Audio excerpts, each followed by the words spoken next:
Welcome to Will the Freedom, Shiva.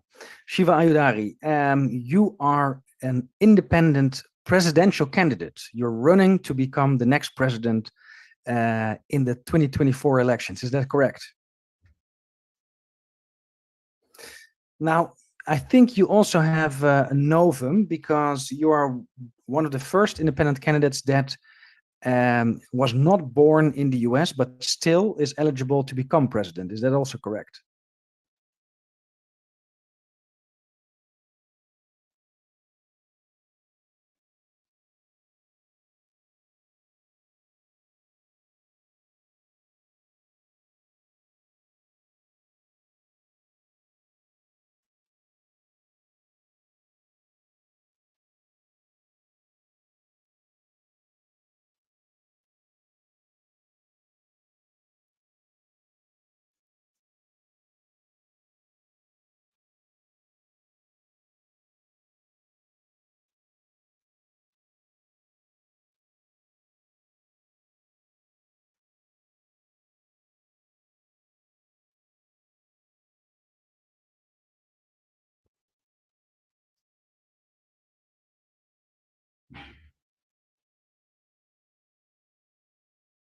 Yeah, so then it would not be completely equal.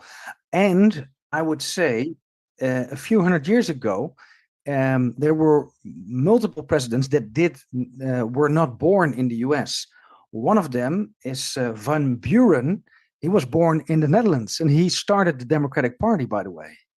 Yeah, 1 second. People are saying they can't hear. I just want to make sure they can hear. Can you guys hear me now? Test 1 2. Testing 1 2. Testing 1 2. Just want to make sure people can hear us.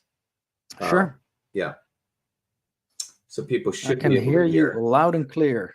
Yeah, I think you can from hear across me. the pond. Yeah. Can you guys hear me online? Just do a quick check. 1 second. Well, let me just check on. Can you look on Twitter to see if you can hear? Test. I may have to switch to my internal microphone. Testing. Test. I think it works now.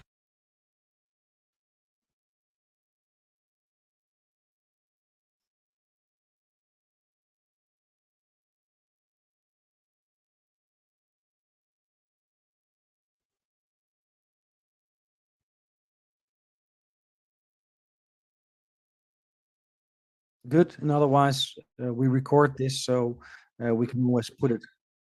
Yep. Good. Yeah. So, why didn't anybody think of that? And of course, we had the whole discussion of Barack Obama being born in Kenya, then not being born in Kenya, etc., etc. Is that even relevant? If you're a citizen, you can run to become president, and if you're elected, you will be the next president.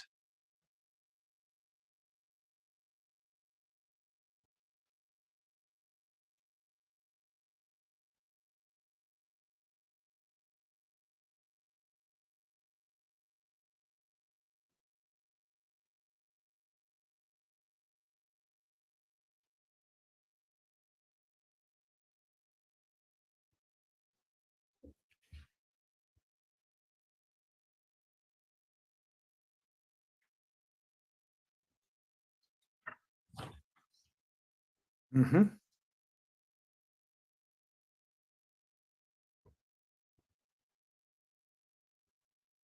Mm-hmm.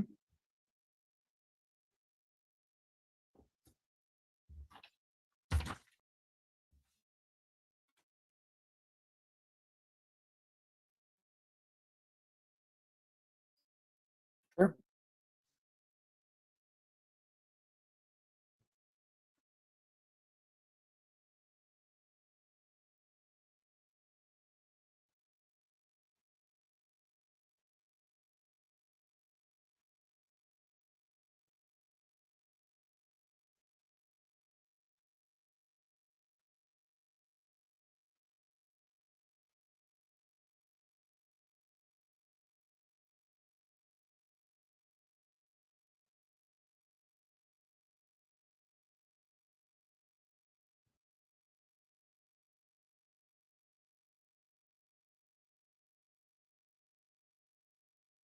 I can hear you loud and clear. Yes. I pause it for a second. Travell Ellis, is that somebody you work with? Okay. Yep, Travell is now coming into Zoom. Yep.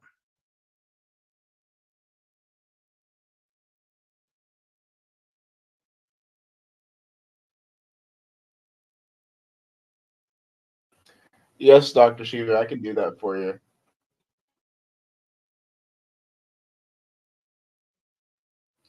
I can't hear you in StreamYard, but I can hear you in Zoom.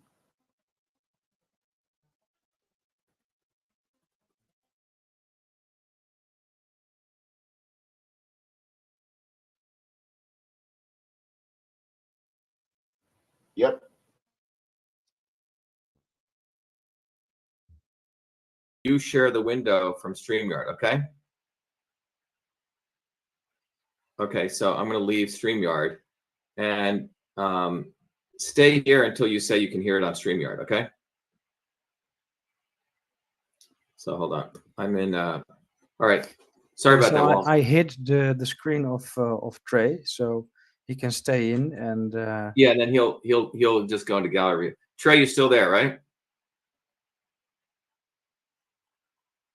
Okay, good. Okay, so you're sharing it on StreamYard. Sorry about that, everyone. StreamYard. All right, Trey. So you'll put our captions, etc. All right. Sorry. Yeah. So this meeting is being recorded. So the question was the issue about my running for president and being president. What's really occurred, Willem, is we're talking about a fundamental ignorance that takes place. You see, the Constitution and the advancements in the Constitution, no one actually studies anymore. And this is where people lose their rights. They think you can't do something, or this is just the way it is, and your rights get eroded, not because the establishment takes away your rights, but because the electorate chooses to be dumb. Dumb meaning not studying what's going on. And this is, of course, not looking for the edge. If you're staying in the confinement, the confinement becomes smaller and smaller and smaller. So you have an expansive potential of this much, and if you think it's this much, this happens in people's personal lives. They limit their possibilities of what they can be in life. So I was brought up, because of my condition, you had nothing to lose, right? To always think about the infinite possibilities. And because life is very short, so you didn't become your own worst enemy. Oh, I can't do that. I can't do this. I can't do this. I can't do that, right? So the thinking is, oh, you were born in India and you're a US citizen, therefore you can't run. And people cite a rule from 1787 when they forget there's been advancements in the advancement of America. There was the 14th Amendment, the 19th Amendment, Schneider versus Rusk, major Supreme Court rulings, which said that equal means equal. All citizens are equal. Number one, all citizens. For example, when I became a US citizen, I gave away my passport back to India. And I said goodbye to India, which means I can never go back to India. But in India, I could have been prime minister, president. So why would I give up that to come to the United States and say there's a ceiling now that I can't go beyond? Like, that makes me an orphan. I'm a second-class citizen. Now, I grew up in India as a second-class citizen in the caste system. Why would I want to become a second-class citizen here? Right? So people assume this nonsense. The reality is the Equal Protection Clause of the 14th Amendment says all citizens are equal. So if anyone tries to tell me I can't run and be for president, I'm going to say, give a big fuck you to them. Okay? And the fuck you to tell them that I'm equal. The whole truther movement or birther movement about Barack Obama's birthplace, how do you look at that? It's all nonsense, right? Again, you see the establishment, stupid idiots like Trump, always come up with random shit. He's a con man. So you don't focus on real issues. The real issues, cost of living is going up. Lifespan is coming down. Let's just look at that. Lifespan is coming down, which means if you have a child today in the United States, your child is going to live shorter than you. Let's talk about real issues. The reality is immigrants are the ones who built the United States. Everyone's an immigrant. And then they make immigration a big issue, right? Well, it's really not a big issue because The reality is the United States would not survive without immigrants. It would be over. There most Western countries, and I think that is not the debate, that immigration in a sense is vital to a lot of Western economies, which have a replacement rate lower than 1. So they're in decline. I think the problem is that people feel that it's unfair, but that's a feeling. People feel that there is not enough to go around. If you look at the social security system, etc. So the things that the state provides now have to be shared by multiple people. How do you look at it? But I think all of this stuff is nonsense because it's a distraction. When you really look at it, who is stealing people's money? So they always make immigrants the problem. It occurs in every country. When those in power in Holland, it was very much the thing that won the election in 2023 by the so-called extreme right-wing party, and I was opposed to this right-wing party not because they are right-wing. I don't care. Because I knew they would not bring any change. Now we're a year further and they have accomplished nothing. They're still complaining about the immigrants and the crime of immigrants, but there's no solution. And if you are, well, let's just really go back to the fundamentals here. Who are the criminals? Who are the victims? There's 8 billion people on the planet. Let's just go to very simple numbers. During the pandemic, 600 billionaires increased their wealth by $2.3 trillion. Who is the fucking criminals here? Who are the actual criminals? Okay. Right now in Gaza, you have the swarm, as I call it. Everyone goes to shattertheswarm.com. You'll understand how the few control the many. They are literally committing genocide and taking people's land. So who are the fucking criminals? Okay. Who are the illegal immigrants into Gaza? It's the goddamn Zionists, okay, hoodlums who came there. And if you want to really talk about who is the illegal immigrants, you go ask the American Indians, the Native Americans, okay, who the illegal immigrants are.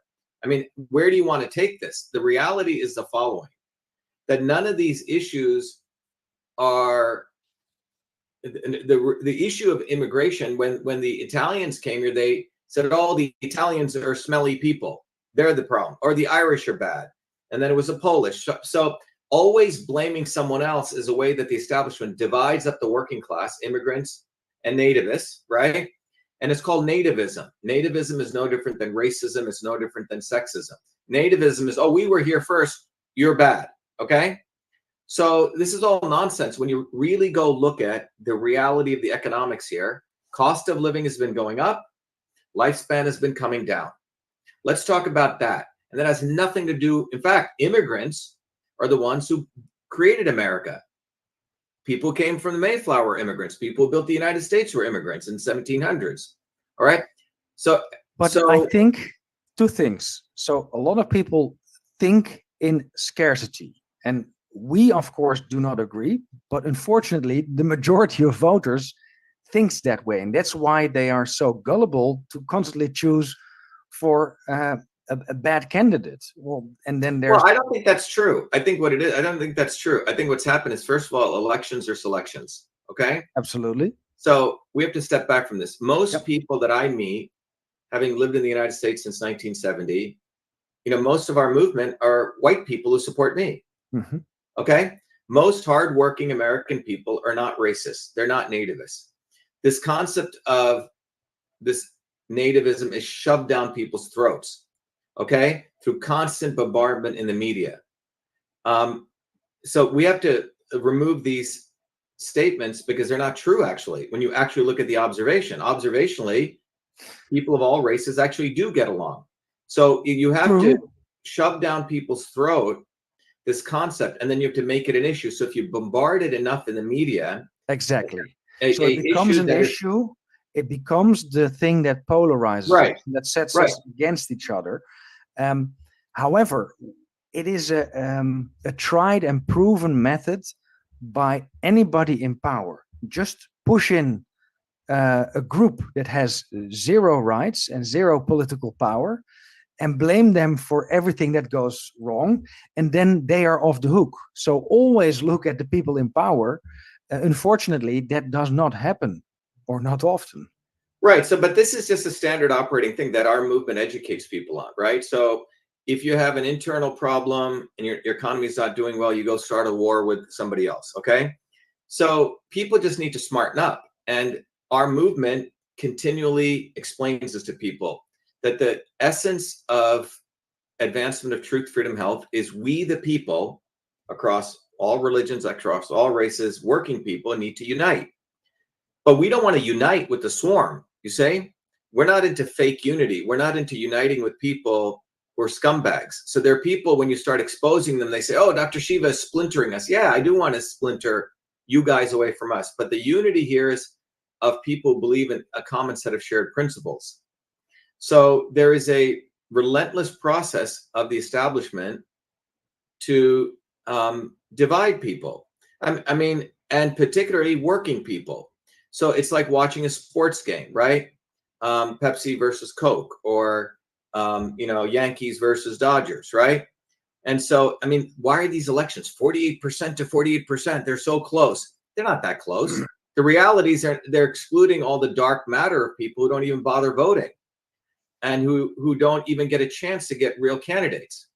So that's a good point, because not every country has the same amount of people that vote. I believe in the United States, it's just 50% of the population that votes. Right, but then the real conundrum here is in the United States. In other countries, you have parliamentary systems. You have many, many people run for office. You have coalition governments. If I got 10% of the vote, I will get 10% of seats in Congress, right, or in representation. The United States is winner take all. It's all or nothing, and they do this so two parties can control everything. So if you look at the real analysis of this, in 2020, I was the one who led the exposition of the election fraud, where it really occurs. But at that point, election fraud was committed on me at the end of the process, which was the machines and the signature verification, which I showed in many, many scientific papers. But running for president, you also learn something else. Election fraud is much more of a systems problem, meaning the real election fraud begins with who they even allow on major media. Step one, or on social media. And I would say that's not even fraud, that's interference. That is no, it's fraud. It's fraud. Let me tell you why it's fraud. Because according to the FCC, all people are supposed to be given equal time. Okay? Elon Musk is giving away people $1 million. I mean, that's fraud. He should be in jail. Okay? He has no right to do that. So the fraud begins by how the small set of people call up their friends who will be even on CNN or Fox. And now, who will get visibility on social media? When I first got put back on Twitter, I had 10 million views per day. Now I'm down to 10,000. Now the person committing that is Elon fucking Musk. Elon Musk. The algorithms that he programmed, and I think you raise a very good point. People that think that freedom of speech and freedom of reach are the same thing. No, what happened is that we came from a very crude form of censorship to a more sophisticated form of censorship, where we think we can say and reach people, but we don't. And I think the elections this year have really shown that. I don't know if you have followed the European elections or the elections in France, in Germany, and in England. They had one thing in common, or two things. So the nationalist parties won, like in Holland, which do not bring any change. But the most important thing is that all the people that really were challenging the system lost. And in the case of Andrew Bridgen, for instance, he ran as an independent, and he lost 92% of his constituents, which is very odd. And we see this across the board. When I ran in 2021, it was the same thing. So the people that actually expose the shit show, expose that elections do not work in this way, they are thrown out. And I think that's a very good point that you make when you say that you started with 10 million views and now you're down to 10,000. and that keeps diminishing. And this is exactly what all these people that I'm just talking about have seen or are experiencing right now. Yeah, here's the difference, Willem. I have never believed in electoral politics since I was 17 years old. I believed in building movements. Fundamental difference. To the extent that we run in electoral politics, we ran in 2020. If I didn't run, an engineer with all the different skills that I have from an engineering standpoint, people like me are supposed to stay in our skill set, be an engineer or be an inventor.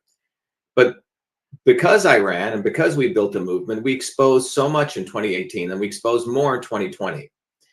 So we tell people very openly that these elections are selections, but doesn't mean we stay out. You jump in and you use the opportunity to educate people. And you use the opportunity to grow our movement. So now we have a global movement. We have a huge, about 2,000 people in the Netherlands, for example, 5,000 people in England, about a couple 100,000 people in the United States. And now we have leaders all over the world.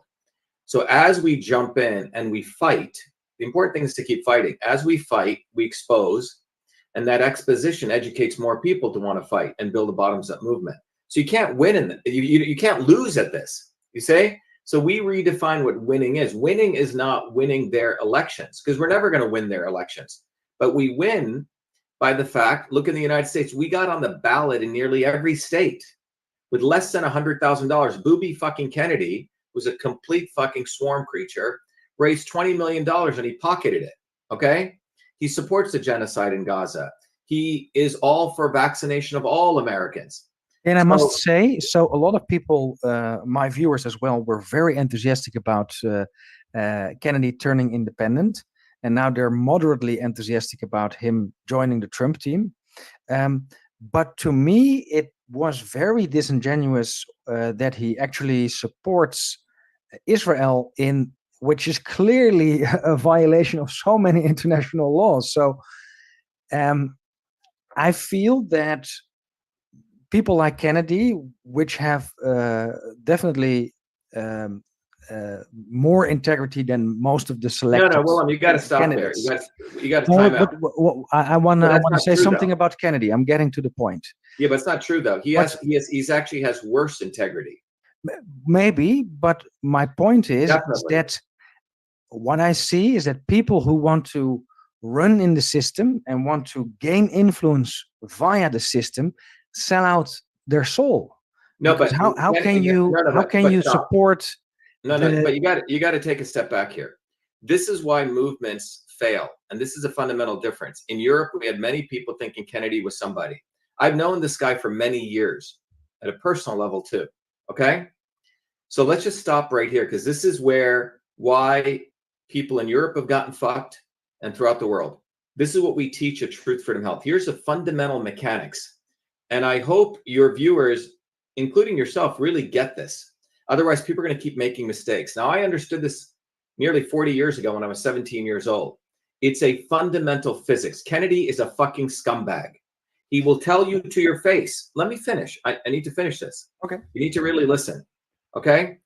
Kennedy has openly said personal integrity and public integrity are two different things. He has openly said, I believe in full vaccination of all Americans. You just look at his entire family history. His family is what I call the not so obvious establishment.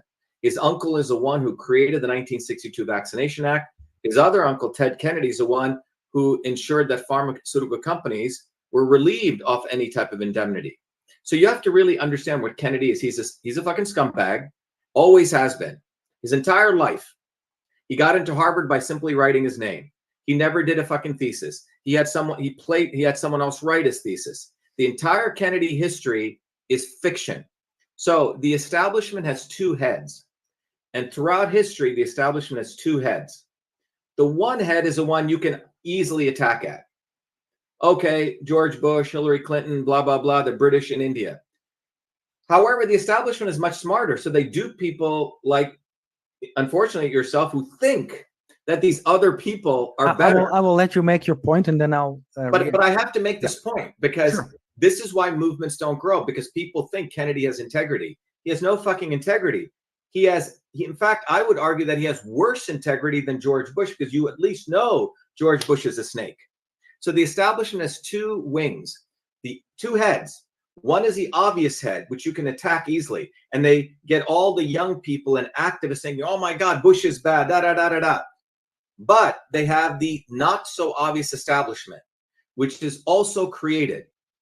And in engineering theory, we call it a disturbance. They create this thing which says all the right things, acts like he's a fighter. They create a fake fighter. They've done this throughout history. In India, they had Gandhi. People think, oh my the God, false Mahatma. prophets and the controlled opposition. I think these systems are clear. It's created though. It is created so the real bottoms-up movement, people who start rising, who are sincere, like yourself and others, right? Even in the United States, young people, they want to build a movement, and then suddenly they hear someone saying, oh yeah, I'm building a movement. And they follow that person. And at the last minute, this person always gives their votes back to the establishment. Why do they do that? They do that to make sure these people never build a movement. Now, in 1984, when I was 17, there was a guy called Jesse Jackson. He was like the quote unquote Bernie or Kennedy of the time. Jackson ran under the Rainbow Movement, getting young people riled up, people thinking, oh my God, Jesse has a lot of integrity. And he never did. If you really look at his actual existence, he was a bullshitter. And then at the last minute, he said, well, you know, we have to have the lesser of two evils. And he gives all of his votes to Mondale. Bernie Sanders was another example of that. Fucking Booby Kennedy. These people are created. They come top down, come in their limos. When I ran the biggest protest to stop the vaccine mandates in New Jersey, Booby fucking Kennedy came in his SUV and was telling others that I was going to hurt the movement because he needed to negotiate in backroom deals. You have to understand, Booby Kennedy's a fucking scumbag from the day he was born to the day he is today. And no one should give him by giving him this concept. Please, this is not a joke, Willem, because this is why movement fail. I'm listening to your argument because this is what our movement gets across. So when I decided to run, okay, he literally would send people to our Zoom sessions, cut and copy actual statements, and the next day do videos. So what they have is it's a CIA operation. They have people like Kennedy, Tulsi Gabbard, Bernie Sanders, etc., who are created and funded by the swarm. They get visibility. Of course, and it's I don't even think these people deny it, but they say they have an epiphany. They evolve. Who's they? What are you talking about? The people that you just mentioned, like Tulsi. No, but they are created by them. They're supported by them. Yeah, to a certain extent, they know that they are controlled, and to a certain extent, they think they're doing the right thing, because you're taking it personal, and I think that's not even necessary. No, it's not personal. I completely agree. I completely agree with the whole idea that a movement is a movement around ideals and not about people, and this is the big pitfall. No, it's about both. So you have to understand, when you have to integrate the personal and the public. Kennedy, on a statement, he said, personal integrity is different than public integrity. And then he went on to say that during the lockdowns, he promoted lockdowns. Go look at his tweet saying that this is going to help the climate scam. So I'm telling you, this is why people got fucked in 2020, 21. We were leading this. There were many people in Europe who were thinking, oh, Booby Kennedy, and they invite him to all these things. He's a fucker, okay? Just like Bernie Sanders, just like Jesse Jackson got a private plane out of the deal. Booby Kennedy got to pocket 20 million. He lives in Malibu. He talks his shit. It is a spiel. And I can introduce you to many people, okay? I've been to his Aspen event. I know this guy. But this is a central reason movements don't occur, because people have these illusions. Well, Kennedy may be a nice guy. He says some good stuff. It's not true. He knows what he's doing. I can show you. He says nice stuff, but he doesn't follow through. I think that's he knows he's doing this consciously. He knows his role is to be the not so obvious establishment. He makes money doing that. Mm-hmm. And that's what people need to understand. As long as people promote any illusion, oh, Kennedy may be nice, he's poor guy. He knows his role. I can show. A friend of mine worked for him for many years. He's the one who shared with me that video where Kennedy's saying, I believe in full vaccination of all Americans. I vaccinated all my kids. And then he goes on to say, oh, but I'm going to somehow create safe vaccines. with this corrupt CDC. You see, he speaks with forked tongue. And many people, idiots, give him money. In 2020, I had to do the dirty job of calling him out. And many people, good people like yourself, oh, Dr. Shiva, why don't you work with Kennedy? You're being too harsh. I didn't ask that, but I think by calling people out, and I've been in that position as well, you are the bringer or the harbinger of bad news, and it hurts your own election chances or your own movement. And this is something that. Wait, what are you saying? Wait, stop, go back. What are you saying? So if you call somebody out, and we have done that in Holland. But we don't call people out. Let me stop. We teach people this larger concept that the establishment always has the obvious establishment and the not so obvious. Because of the relentless way we call that Kennedy ran to Trump. And then now they've created a new one. You see, they always have to have Jill Stein. Jill Stein is going to fill that vacuum. This is a mechanistic process, Willem. It's not about people. It is about these people represent a phenomenological process that those in power have. And whether it's Kennedy today or Bernie Sanders tomorrow, or Vivek the Snake, this process is what needs to be understood. Without understanding this process, people will never focus on others and building this bottoms-up movement. They think there's some shortcut. Someone from above is going to come save us. So, and you have to vociferously call these people out. That's the point. So that's I think my main point where we, I think, agree is that people, you mentioned it like it's a selection, not an election, but a selection process. So the choices you're being offered are almost always of people that are already in one way, shape, or form members of the elite. And then I mean it very broadly, the upper class. And you mentioned the caste system in India. So I think in the Constitution of the United States, as you mentioned, anybody should be able to run for office. We have such an article in our Constitution as well. However, the system is designed in such a way, regardless whether their intentions or their integrity is true or false. The system is set in such a way that it is very difficult to go around that gut feeling that a lot of people have that are looking for a leader. And I think that is the biggest problem with democracy, that people do not look for a representative of their needs and their wishes, but of somebody who can lead them.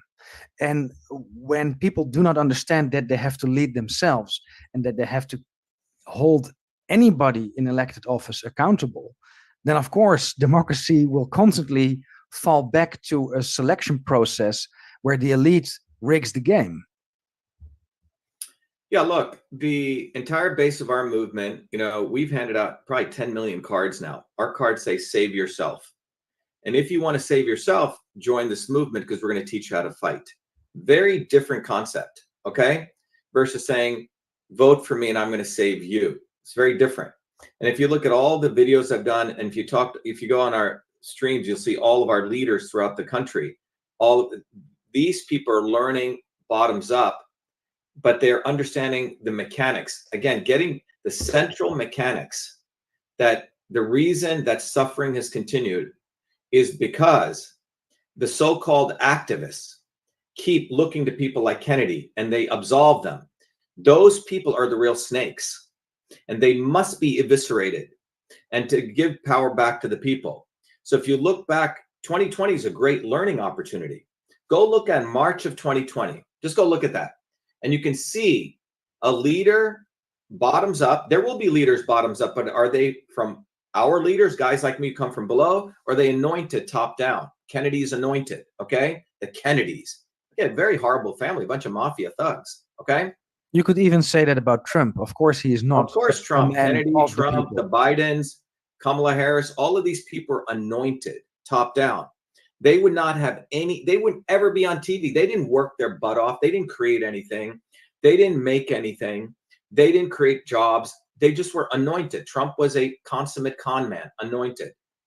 So it's very important for people to break their mental thing to expose these people. Viciously, you have to expose them. So people have no respect for them because you're breaking up people's neural networks, which have been told, oh, Kennedy, Bobby, and people call him Bobby. Why the fuck you call him Bobby? You don't even know him.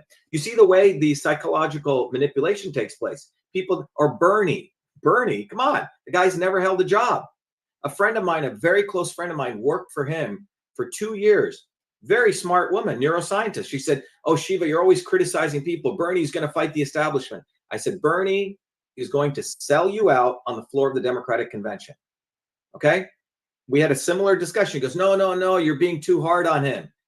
That's exactly what Bernie did. And you know what happened, Willem? Thousands of people like her, like my friend Lori, who are very enthusiastic. They all left ever doing any activism. And that is their goal. That is the job. Many people who are blindly following Kennedy, now after they're like, I'm giving up.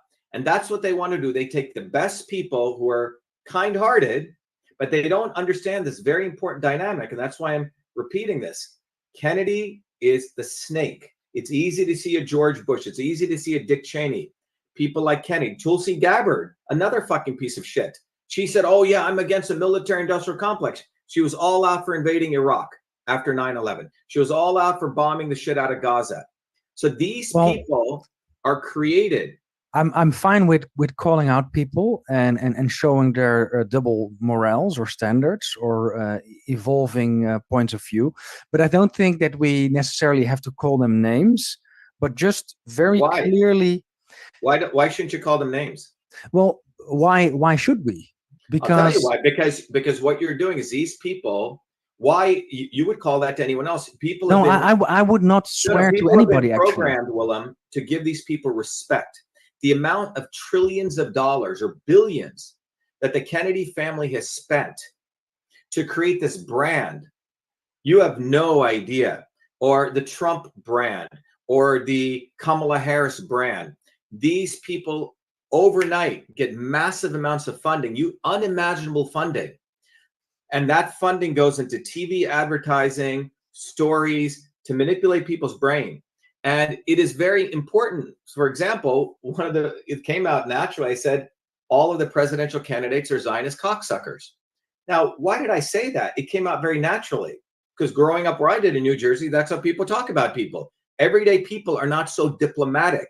So you cannot overdo your language is thought. And when you control and you try to be diplomatic with your language, I wouldn't call them that term. You're overthinking this. What comes out when you really realize who these people are, they are fucking Zionist cocksuckers. And Kennedy is a fucking piece of shit because he manipulates people. He takes advantage of all sorts of people. A lot of people, mothers who we know, you can talk to a bunch of the mothers who followed him, who gave him money. At the end of the day, he's exploitative motherfucker, and he knows what he's doing. He knows what he's doing. And yeah, this is again, highly, I don't organized. So yes, you should call them names. I disagree with you. You should call them so names. we can disagree on that. You should call them names, the right names at the right time. It's good to curse. No, I understand the point that you're making is that you want to break the aura of very important, etc. So yeah, look, one of my mentors is a guy called Noam Chomsky. Okay, language is thought. You control language, and I can control you. So when you're saying don't use those words, I'm sorry, Willem, they're controlling you because ordinary people, 8 billion of us. When you get fucked over, you don't say, well, I think I'm not gonna use those words. No, you fucking use those words. No, I don't. These people are dangerous. They are dangerous people. And I think it's much more important to explain why these people are dangerous. Yeah, you can do both. I do both, okay?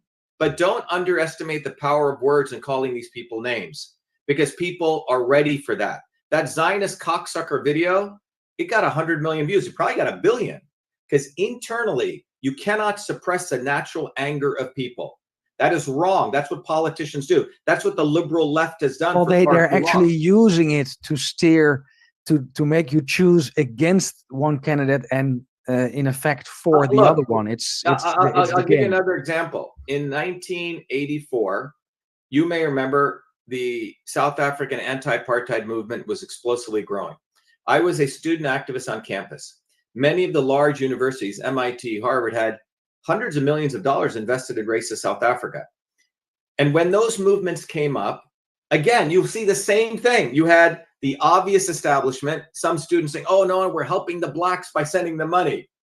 Then you had other students like the liberal whites, you know, they would sing Martin Luther King songs. Oh, we shall overcome, poor blacks in South Africa. Those same rich white kids would be afraid to go to Boston's Roxbury district, which is all blacks.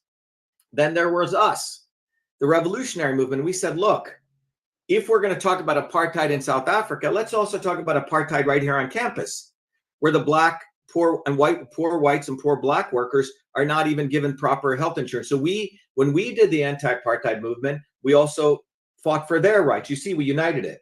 So one day we were doing a massive march from Boston University up Mass Ave over this big bridge, right, coming to MIT. So as we're marching, these liberals are trying to, they were doing, there's 5,000 of us marching. It was a very, very broad demonstration. They were singing, we shall overcome, no to apartheid. So me and our friends, we took up a very different slogan. The night before, a bunch of students in South Africa had been gunned down by the government. So we took up the slogan, apartheid in South Africa, burn it to the ground. The white liberals, oh my God, that sounds too dangerous. You shouldn't be using that word. That sounds violent. Do you know everyone took up that slogan? Apartheid in South Africa, burn it to the ground. Everyone loved it. Why? Because it captured their natural anger against this racist regime. You know who didn't like it? These white liberal kids wearing hippie little hats. And they would say, you can't say that. That sounds violent. We told them to shut the fuck up. And when we marched over to MIT, I burned the South African flags. No one stopped me. And then we marched into the president's office at MIT. We scared the shit out of him. Months later, MIT pulled out. When the actual movement comes up and the establishment gets scared. But when these liberal elites like fucking Kennedy and even Trump was a not so obvious establishment, or they are there to quell that natural anger. That's why it's fucking dangerous. And people who I agree. I agree that it's dangerous because it gives people a feeling that politics and elections work and that they can vote their way out of a rigged system, which is obviously not the case. So we agree on basic framework that the movement is a real grassroots movement should take a lot of care not to fall for the not so obvious establishment. Exactly, and it's not even elections. This primary thing here is these individuals are created, funded, supported, given major positions. Chomsky was one of these people. Unfortunately, I had to break with him. Chomsky gets a beautiful position at MIT, but his job was to demoralize people, to not build bottom. If you ever went to a Chomsky lecture, you'll sit there for 3 hours. He'll tell you every gross detail. And then you'll leave, oh my God, we can't do anything. The world sucks, okay? So these people or people follow them and they sell them out. So they are engineered to make sure new, naive activists, look up to them. That's what they're doing. Not look to their left or their right of their friends, and they sell themselves out. So this is their goal. Now, this dynamic I'm sharing with you, very few people even understand that this is the root of evil. This is the root cause why there has been no movement. So what I think is that, yes, you're right. And people have a tendency to play into this system. So we can blame all the people that are playing that role in trying to get the masses away from real change. But I think people also need to realize that freedom is not sandy white beaches and coconut palms. I think a lot of people in the West have a completely distorted idea of freedom, an idea of autonomy, is that they think, okay, if we have democracy and we have a rule of law, then everybody can be rich, everybody can go on a holiday. We just need to fine-tune the system so it works for everybody. And I think that is the false sentiment that a lot of people in the West are suffering from. Well, I don't know if that's, so first of all, I don't think we should make these general statements. It depends on which segment of, it's a class issue. If you're talking to the top 0.001%, that's the shit that they preach to the next tier. But if you're talking to the broad mass of working people, when I share that curve, cost of living going up and lifespan coming down, which people can go to, shivaforpresent.com/cards, and you can see those cards, or vashiva.com/cards. So those cards are now in like 50 different languages, including Dutch and all these languages. So we hand them out. That curve exposes the fact for the last 50 years that regardless of which way, you cannot undeniably get away from that curve. Lifespan is going down, cost of living is going up. So once people understand that, they realize that there's no way to vote your way out of this. You need a systems overhaul. And that systems overhaul begins with the individual understanding the dynamics of their own oppression, that they have been given the obvious establishment, but more evil is the not so obvious establishment. Who is I would say more evil still is the whole system that steers both. Because the system that keeps us down. You should make sure you go watch the Shatter the Swarm 15-minute video. If you haven't seen it, watch it. Okay, that took me 40 years to do that little whiteboard. It'll explain to anyone from a systems theoretic basis, but in a very easy way for anyone to understand what the goal of the swarm is. They use system science. They use system science to achieve their goals. They put their inputs, and their inputs are the obvious establishment, the not so obvious establishment. They want people to be stuck like Velcro to one wing of the obvious establishment or the not so obvious establishment. As long as they have people saying, oh, I think Kennedy's a good guy. I think, he says some good stuff. As long as that shit is going on, you're fucked. And the day that we get enough people breaking from that, which is what we're doing, and the quality of people that we get into our movement are not intellectuals, plumbers, electricians, housewives, nurses. And these people are learning the same system science that I used to teach at MIT that people like Henry Kissinger used to teach, or George Soros. Without this fundamental understanding, people, and you have to have enough people get this, around 2 to 3%. It's at a very high state of consciousness. It's over. It's just going to be a matter of time. Number one, people need to understand how the few control the many. Go to Shatter the Swarm. Number two, once people understand this intellectually and emotionally, they have to decide, do they want to cut it off and get off the swarm? Do they want to stand up on their own 2 feet and save themselves? We call it save yourself. That takes a different level of dignity, a different level of courage. And that was the point that I was trying to make with people have a distorted notion of freedom. Freedom is taking responsibility for your own life. And a lot of people... I got to keep talking. I got to just get my charger. Keep talking. Go ahead. So a lot of people think that electing somebody who will lead them and represent them is freedom. And I think that is a lullaby of the system. They sing you to sleep and they give you false options, but in reality, the system is constantly taking more surplus of the people that trying to live for themselves, but in effect are feeding the system. Now, there's another thing that I want to discuss with you, and that's the difference between the 2016 versus the 2020 versus the 2024 elections, because I think there is a progression in what we saw in 2016 is the scare that some outsider could game the system. Then in 2020, I think we saw massive election fraud. What do you expect for 2024? Will it be smoother? Will you think Trump will win, Harris will win, and do you think it even matters? Yeah, so I think before we were starting this call, we said, what do we want to focus on? So given the background we just talked about, let me tell you what makes 2024 different. What makes it fundamentally different is that our movement is running for office. This has never occurred before. What I mean is our movement, a true bottoms-up movement by the people for the people. This has never occurred before in US history, probably maybe in the 1800s, 1900s. So if you look at the fact that with less than $100,000, well, that's all we raised. In nearly every state in the United States, we have a national organization. Think about that. Kennedy had to raise $20 million. The Green Party raised millions. The Libertarian Party raised millions, so-called independents. These are the not so obvious establishment. And we're the ones who put the fear of God into them. Iowa, which is the state in the center of the United States, which is known as the centerpiece. You know, when the presidential elections start, they start in Iowa. Trump is on the ballot. Harris is on the ballot in Iowa. We're on the ballot. Jill Stein ain't on the fucking ballot. She could not. In order to get on the ballot in Iowa, you have to go to 19 different counties and you have to get signatures. You have to travel everywhere. You need a bottoms-up movement. She doesn't have that. Okay? Chase Oliver barely got it on. She has millions in the bank. How did we get on the ballot in Iowa? People power. Okay? The Green Party did not do it.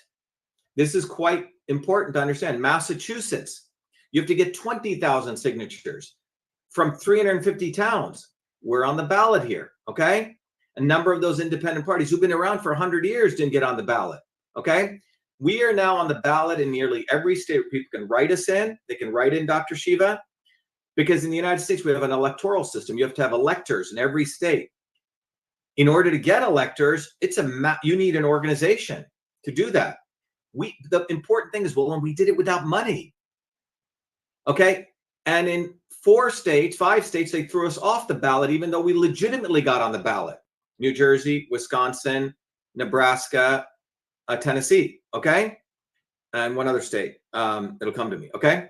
In those states, did we walk away? No, we filed our own lawsuits. Lawsuits which would have cost, $500,000 to file. We did it ourselves. We're not lawyers. But I filed other lawsuits. So now we've taught our leaders how to file lawsuits. We have an electrician by the name of Nicholas Lupa who's arguing with a federal judge. That doesn't happen. That's truly bottoms up. We have a woman who's a 75-year-old woman in New Jersey who argued. I have never filed a Supreme Court lawsuit. There's only about 150 Supreme Court lawyers. I did my own Supreme Court brief. And typically out of the 7,000 Supreme Court briefs that are filed every year, only 4% of them even make it to the justices' review.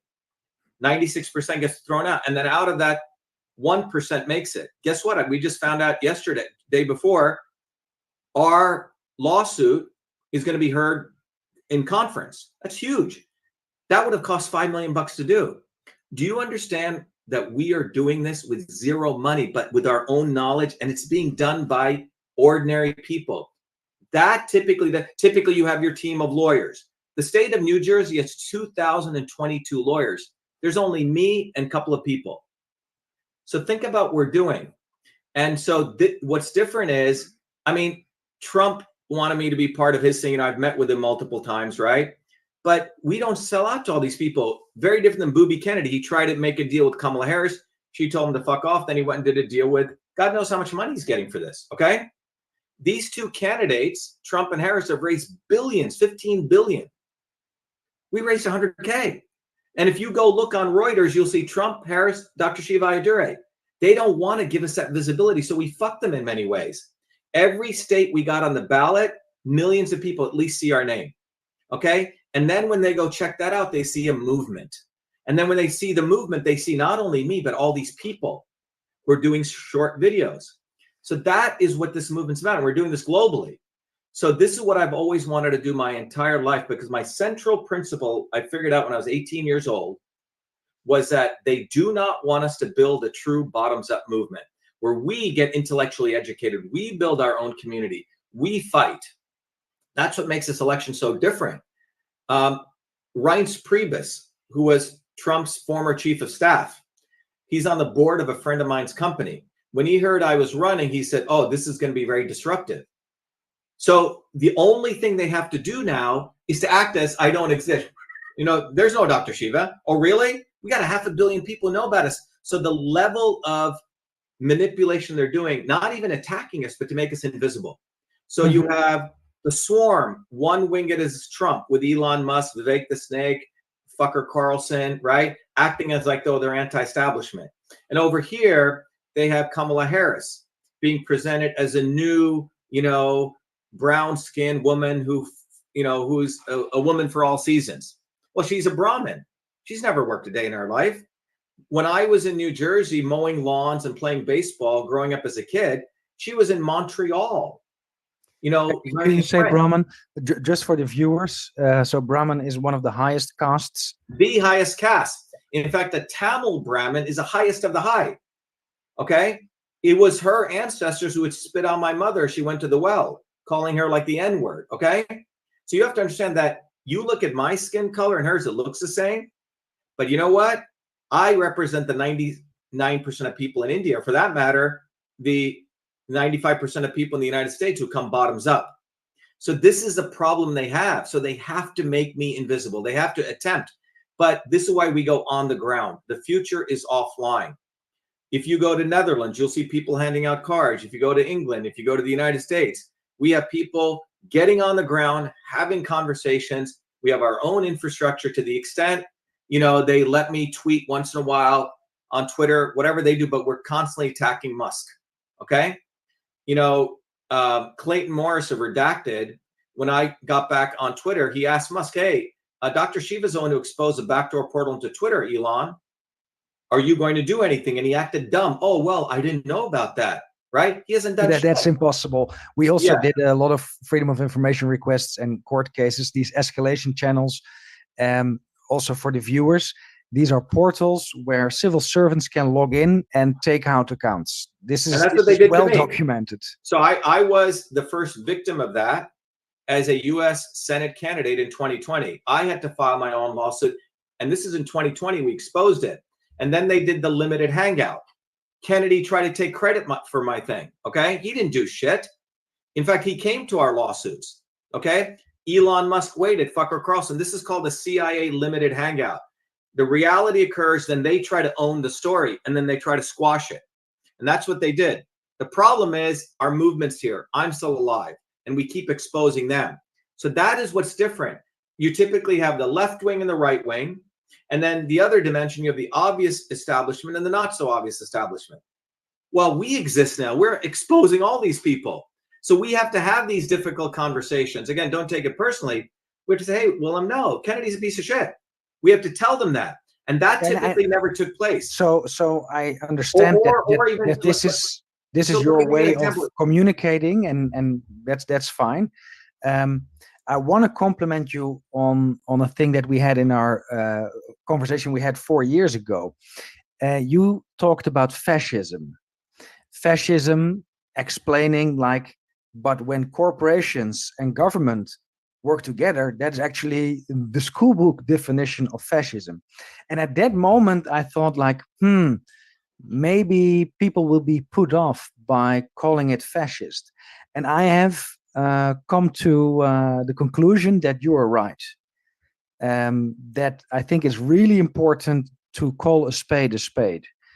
So if you're talking about neo-feudalism or neo-Malthusianism, fascism, etc., I think that is important to point out the ideology behind the system. Well, I think one of the important things, Will, and what's happened is the entire purpose here, what's different between the US and China is the following. China openly tells you they're state capitalists. They are fascist, okay?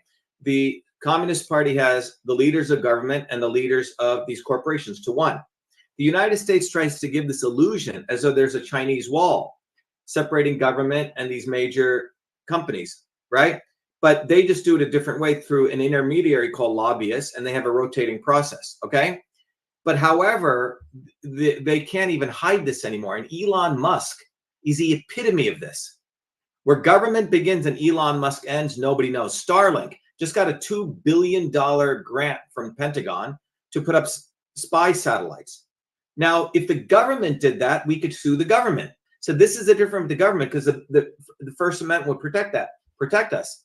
But the government has outsourced that to a private company, which also has First Amendment rights.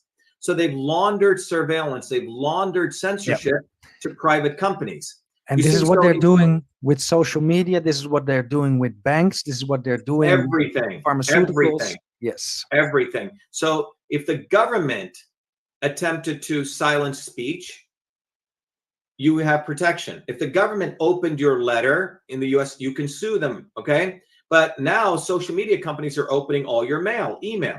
And I talked about this back in 1997. So what people need to understand is the following. You're looking at somebody who came from the fucking Indian caste system, who has been wanting to figure out the dynamics of oppression, because I want to shatter the swarm. This is very deeply personal and deeply collective. It's both, okay? So that journey took me through a deep intellectual exercise as an engineer. It's not some highfalutin theory, but combining theory with practice. So I'm able to see the future many years ahead, not because I'm some sage, but because I've done the fucking work. So 1997, I went to the Postal Service and I said, look, you guys need to offer a public infrastructure for email, because all these social media companies are going to completely, they said, own, because the founding fathers wanted free speech to equal free reach. They wanted that. Absolutely, and that's very disingenuous. What we see in the Digital Services Act, the Digital Marketing Act, those are the acts in Europe. And Elon Musk saying you have free speech but not free reach. These are perversions of the rights. And that's right of free speech is also ADL the right to be informed, free information. Yep, the ADL says the same thing. The Zionist ADL, Jonathan Greenblatt, said the same thing. Free speech does not equal free reach. Without free reach, there is no free speech. This is why the founders of the United States created the Postal Service. And they also created a police force for the Postal Service. And the Postal Service was a public infrastructure, which we had rights over. So if they opened your letter, you could sue the government. Elon Musk completely shadow bans me, puts me in a digital cage, makes sure he's collecting data on all my followers, creating predictive analytics, and then understanding the nature of my followers and redirecting traffic to Kennedy. We have many of my followers don't even follow Kennedy, but they'll get his pop-up. So their goal is to redirect people. And so we have censorship 10.0. And so I have a lawsuit right now in federal court against Elon Musk, Mark Zuckerberg, etc. Okay, as a follow-on to my ongoing lawsuit. But we can't find lawyers to do it. We have to do it, Willem. So we are constantly being forced, which is okay, to walk the walk, to walk the talk. So our movement is the only force on this planet which has a full program. We teach people the theory. We get people on the ground. We've created a community. And every Thursdays to people following, one of our major European leaders is right out of the Netherlands, Carl Beckver, so Karel. So Netherlands, Scandinavia, Germany, France, these are very, very hot areas where our movement is automatically just taken root organically, particularly the Netherlands.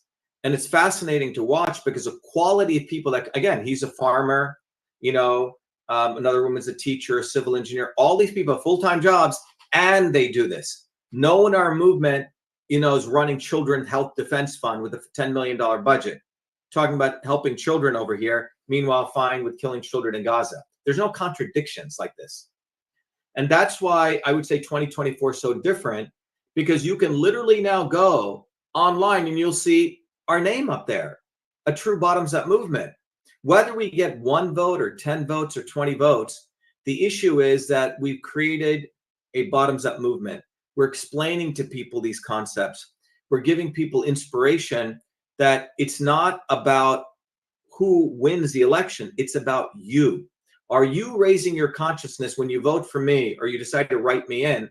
What you're really saying is, I'm done with that system. I know we have to build a bottoms-up movement. That's when they're voting for us. So everyone who votes for us like that, Willem, that's magnificent, right? All of those people we've broken away from this matrix, you say? Yes. And you don't need a lot of those people. You only need probably 2 to 3% of them. You create the vibratory, very different consciousness rate, and then change will occur like a phase shift. So that's the goal here. So it's just a matter of time for us to win. So I'm very, very optimistic. Winning in that sense is staying in the game and showing what the game is. Now, well, winning is a revolution, but what is a revolution? I think we both agree that whether Harris wins or Trump wins, that is not a revolution. Yeah, so we have to define what a revolution is. In my book, System and Revolution, I define it from an engineering standpoint. A revolution is a phase shift, okay? It occurs with phases, right? You have a piece of ice. At a certain temperature, it goes to water. And at a different temperature, exactly at that temperature, overnight, it goes to steam. You see? It's not like revolutions take overnight. They occur instantaneously. So my view on this is if enough people understand, and they can see a Kennedy, they can see a Bernie Sanders, they can see the next Gandhi. You see, in India, there's a revolutionary movement building against the obvious establishment, the British. Gandhi was parachuted in to talk nonviolent shit, tell people to quiet down. 70 years India's had corruption. He led people into more suffering. But if enough people understand the dynamics of the not so obvious establishment, why we need to build a bottoms up movement and why it has to be by us, it's over. And you only need about 2 to 3%. 30% of the people in any part of the world, in any organization, never want to do anything. They're resistors. 50% watch which way the ball bounces. 20% want to change the world. Unfortunately, a large majority of the 20% who are activists, they spend 80% of their time trying to convince the 30% who are never going to change, and they burn themselves out. Our model is if 20% of that 20%, 4%, focus on the 20% and grow them, have these kinds of conversations, have these polemics, discuss the mistakes that were made. Yeah, I think that's a very important part. You're going to be able that to is also 50% over. an illusion of democracy, is trying to get the absolute majority, which is completely ludicrous. The movement is the goal in itself. The goal of the swarm from an intelligence systems approach, and this is why everyone should go to truthfreedomhelp.com. You have to understand this. It's not intuitive. Is they have particular goals. Their goal is maximize power, maximize profit, maximize control. For the 8 billion of us, our goal is to maximize truth, maximize freedom, maximize health. That's our goal. These are two competing goals. We're a disturbance to their goal. They're a disturbance to our goal. Okay? So the inputs that we need to put in the system are very different than the inputs they do. Their inputs that they do is limit discourse, have censorship, mass surveillance, give you the obvious and not so obvious establishment, anoint, box what discussions you're going to talk about. So Kamala Harris, she's dumb. She does word salad. Oh, Trump is a con man. So I talked to a friend of mine who was over the house who was saying, oh, Kamala's really bad. She does word salad. I said, Frank, where did you get those terms? I said, you're repeating what you heard. And other people are going to repeat con man. You see, you're not stepping back and realizing they're both going to fuck you. Because the Zionists are going to right now figuring out who can deceive the American people more. And that's who they'll flip the switch on. So our goal is to step by step, and it's not going to be overnight. This is a long game. But one by one, we have conversations, we educate people, we give them more training. This is not going to, you have to create an army of people who understand these concepts. And people, unfortunately, they've gotten used to the swarms model of quick fix. Yeah, what you say is true, Dr. Shiva, but now we got to support Kennedy right now. Fuck that. That's what, right now, I agree with everything you're saying, but now we have to do this. You see, that now is why nothing happens. The issue is, I don't give a fuck what they do. I don't care if they start World War III, pandemics. We're going to build our movement. And with that, you actually answered the question. What do you expect from these elections? It's just the next step for our movement. It's a next step for Truth, Freedom, Health. It's a step for expanding consciousness. Because if you go now on it's fascinating to watch. In 2020, when I exposed Trump, right, I lost 20% of my followers. Now you see people attacking him using the same arguments. Kennedy, same thing. A lot of women who gave him a lot of money because they wanted him, they wanted to sleep with a guy, right? And he thinks he's whatever, a ladies' man.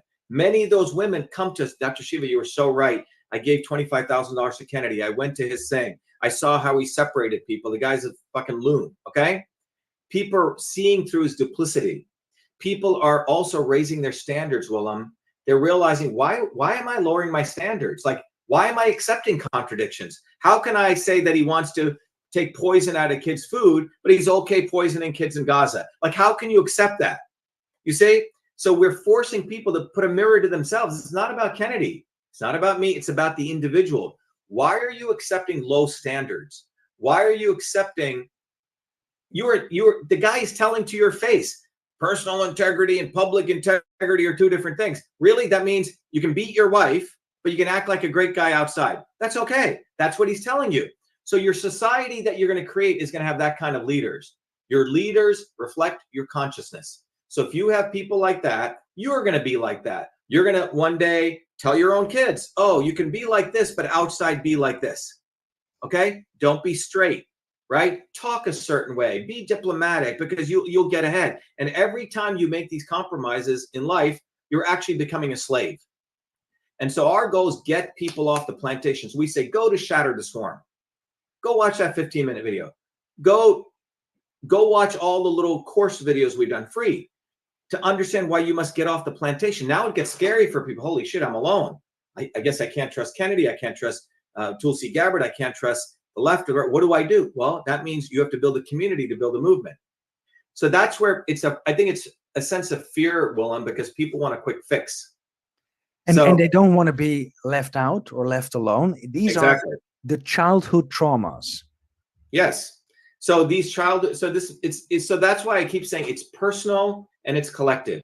You have to connect your own personal journey of oppression to the larger journey. Now, I was forced to do that as a 4-year-old kid because I saw the caste system. So I had to start asking these very, very deep questions. So I, was forced to mature on these kinds of issues. By the time I was 17, 18, I realized this shit. And now, to me, it's been a fulfillment of a long journey to enable, to crack the code on how all this works, the mechanics of it. So it doesn't have to be nebulous.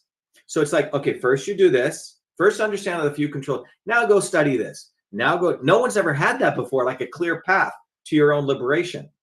And along this path, you're going to have to grow. You're going to have to let go of some shit. Okay. But the cool thing is we have a community now, right? Where we give people stuff to do. It's not theory. Okay, go hand out cards. Oh, I'm afraid to hand out cards. Really? But you're good on the keyboard. Is also the big challenge, because how do you keep the community from being absorbed by the blob? How do you keep the leaders, natural leaders that come up in the community from not being corrupted? I think those 2 points. Yeah, so the only way to do that, Willem, is 2 things. One is that the dynamics of the knowledge in this, which expose that into itself, you see? So for example, that's why it's very, very important to have a set of principles, okay? And those principles are that we're not reliant on them. We're not reliant. I mean, once you break from them, I mean, Joe Rogan follows me. He knows about me. Eddie Bravo said, put him on, but he's never going to put me on. Because the day that he puts me on, it's over for them. I'm going to reach, 100 million people like that. So you realize that if you're truly off the plantation, you can never rely on the master, right? To help you burn down his own house. No, he's not going to let you to do that. Okay. But you can call him out, because if he doesn't, you expose it. And I think that's you really win good. Anyway. In this model, we're always winning. Mm-hmm. We always win. We ran for office. They thought they won. We devastated them by everything we exposed. Now we're winning again. We've built a national organization. How can we lose? You don't lose. You just keep getting more people. It's just a matter of time. It's like you're chipping away, right? And every chip you get more material to build your movement. The most important thing is we keep fighting. We keep doing this, that we don't stop. And that's the most important thing, that people have to understand, that you have to be relentless. You don't stop. So you lose this lawsuit, like we just, they dismissed a case of ours in Tennessee, but the judge was forced to split the baby in half. He gave us 2 of our arguments, and the other 2 he kept, which were bogus, but now we're going to escalate it to the next level, you see? So we keep winning as long as we keep acting and fighting. But if we pussyfoot out and we whine and moan, we lose. Yeah, so I think that there you raise another very good point. We have done over 50 court cases now against government, but also against the cronies of the government. So social media, banks, etc. Then people point out, but you always lose, which is not entirely true, because I think we won 8 times of the 51, but they were overturned because they went into appeal until they had enough time to change the law in certain cases. But by doing that, by staying in the race, by constantly going at them, you expose them. That's why we film all the court cases we do, because we want people to see that the other side is only doing and has no arguments. We want them to see that the judge asks good questions and then comes up with a bullshit verdict. And I think that is really important for people to understand, that not only the elections, the media, science, court system. Everything is rigged to keep the elite in power. Yeah, and I think the important thing in doing this is people see people fighting and being relentless. And we have to, I keep telling people, you have to redefine what winning is. Winning is fighting.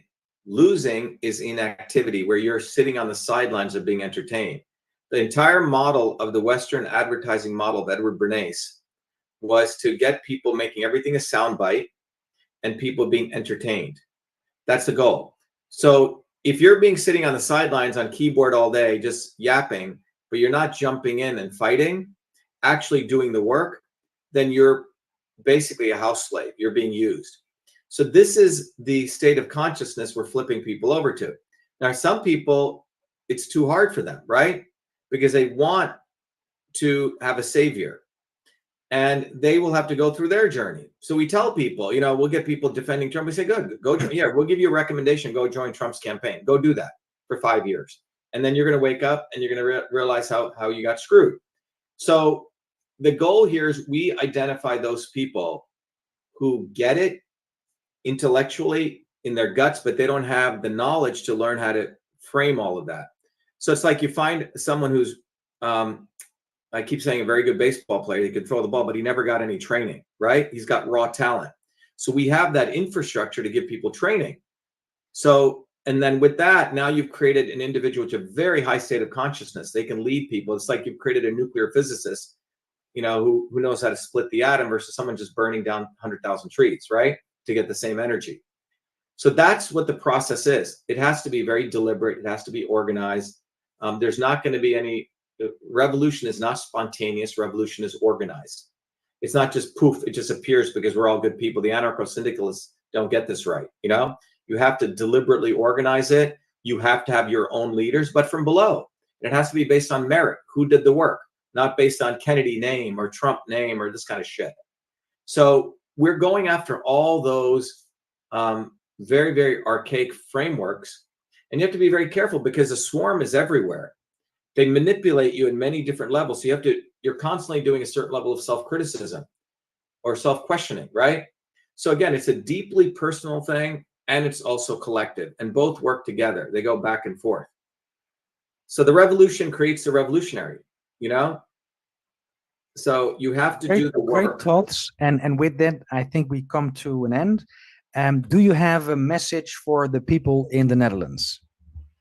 Yeah, number one message is everyone must recognize that building a movement is a matter of you getting off your butt and doing it. But go to shattertheswarm.com. Start there. Put the link in the description. Yeah, then go to truthfreedomhealth.com. And right now, I would say those are the two things, international audience. For the US audience, people should go to shivaforpresident.com, right?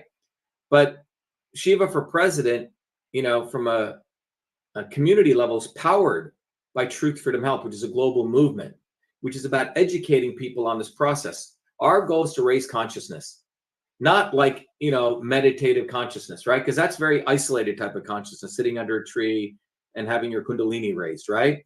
This is a much deeper level of consciousness. You can raise your Kundalini, but you should also raise your political consciousness and your scientific consciousness. So our goal is to create people who are scientists, who are activists, and who take care of their health. Truth, freedom, health. You can't just be in your little yoga bubble here, or you can't just be in your First Amendment bubble or your nerd bubble. You got to be all three. And they're all interrelated. Without freedom, you can't have truth. And without health, you can't have truth or freedom. You don't have the intellectual, you don't have the wherewithal. You need all three. So that's the goal. So everyone get involved. Also, Willem, let everyone know every Thursdays at 11 a.m. and also at 8 p.m. we do an open house. A lot of people from Europe come at the 11 a.m. one, EST, vashiva.com/orientation. So that's pretty much our message. Everything we always do is to get people on the ground, get on the ground. You know, you can learn all this stuff intellectually, but you got to get on the ground and meet your neighbors and educate them. Thank you very much for this motivational speech and this great conversation to give people insight to what politics and elections really are. I hope that we do a follow-up in the near future, and I wish you good luck with building the movement. Be well, Willem. Best to you and your friends. Bye-bye. The recording has stopped. Who would have Great, ever yes. thought I'd be running for president of the United States of America? I was born a low caste untouchable in India's caste system, a system of aristocracy, oppression, and racism. My name is Dr.SHIVA Ayyadurai. I'm an MIT PhD, a Fulbright scholar, a scientist, engineer, entrepreneur, and inventor. My family and I left India to come to America on my 7th birthday. I grew up in the working class neighborhoods of New Jersey, playing baseball, mowing lawns, painting houses, and coding software. My friends and neighbors are blacks, Italians, Irish, people of all races. As a 14-year-old, I wrote 50,000 lines of software code to create the world's first email system and was awarded the first U.S. copyright for email, recognizing me as its official inventor at a time when copyright was the only way to protect software inventions. I did that long before I ever came to MIT, revealing that big innovations can occur anytime, any place, by anybody. Growing up, I saw politicians dividing us by race and religion in both America and India, to have us fighting each other while they remained safe in their gated communities and in their playgrounds of Hollywood, Martha's Vineyard, and Silicon Valley. I'm a fighter. I fought racism and exposed their imperialist wars, fought for workers, and put my life on the line against global corruption. I never wanted to run for political office. All that changed when I saw working Americans as never before being duped by the establishment and the not-so-obvious establishment. Across left and right, we were being sold out and made to forget why we came to America and why America existed. Lawyers, academics, billionaires, celebrities, and politicians, elites, Clintons, Kennedys, Bidens, Obamas, Bushes, black and white have hijacked America. They printed trillions for their friends. They delivered crumbling infrastructure, corruption, and racism.